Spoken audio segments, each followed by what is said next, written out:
All right, Libras, welcome to your weekly Sidereal Astrology forecast for January 18th through the 24th. My name is Athen, and this is for Sidereal Astrology, different from mainstream astrology, which, if you're new to the channel, you'll want to check the description down below because the signs are different. All right, Libra, so this week, a lot going on astrologically. I'm going to go ahead and go through it one by one here.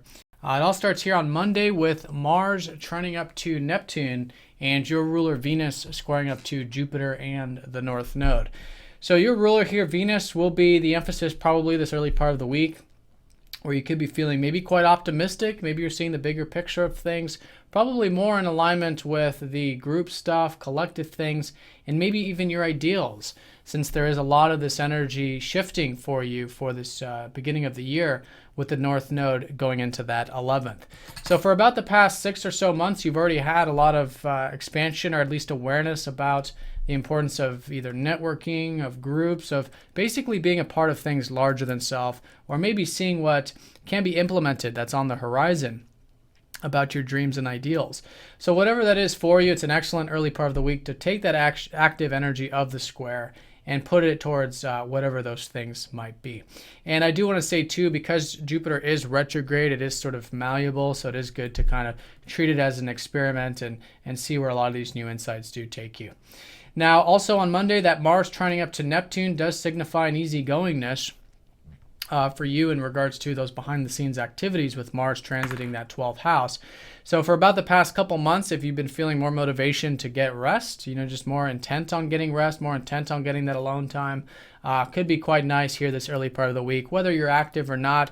And alone time could be in your daily, tasks or whatnot, but it's easygoing nonetheless, and it is an excellent day for any of those behind-the-scenes activities. So that's going to be Monday. Then on Tuesday, we do have Mercury sextiling up to Chiron, who is retrograde, and this is all taking place in your third house. So the house of communication, the house of learning, of sharing, of communicating, is getting this rehashing right now with Mercury retrograde. It's good to be adaptive, to learn the way you see things, to learn more about your perspective, how you communicate, even also maybe even in terms of where you can get more of that spiritual time out, since Mercury rules your 12th. You could even be reflecting on your life path, as you often do with Mercury retrogrades, because he also rules your 9th also.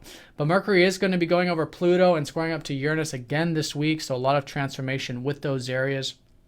And I feel like this early part, in particular Tuesday, you could feel actually quite rejuvenated, quite healed, and there's a lot I think you can learn about those areas of life. So on Wednesday, when Mercury squares up to Uranus, your communications and your mind in some regards could be feeling quite stimulated with this square up to Uranus. So the key with this is to keep, of course, everything nice and grounded with the square. There is something calling you or prompting you to take some sort of revolutionary change with your daily activities, or maybe with your work environment, which is Uranus in that 6th. So whatever it is, it's listening to that, but again, taking it nice and slow with the square and seeing how you can make that positive change in regards to that third house.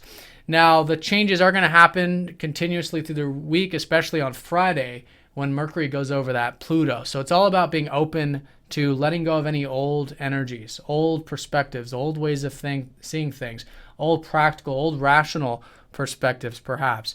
And again, especially when it comes to that spiritual time out where you can revolutionize and change that area of life, as well as the big picture, your overall life path. How are things unfolding? And seeing what might need to go with your perspective on the future.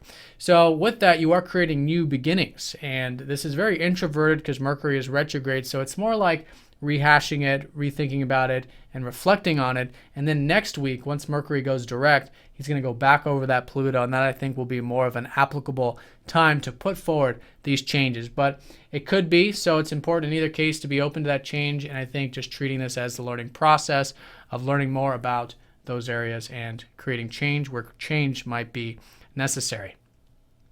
Now, also this Thursday, Friday time period has the sun shifting into your 4th house, which is a new shift of focus. I think especially with all of this energy still in your 3rd, that will still be highlighted, but your new attention and focus will probably shift towards your home, maybe your family, and maybe even your health here going into February. So a good place for energy, a good place to put that active pursuit. Now, on Saturday, we do have a full moon, which is going to be in Cancer, which is your 10th house of career and everything on that public or productive level.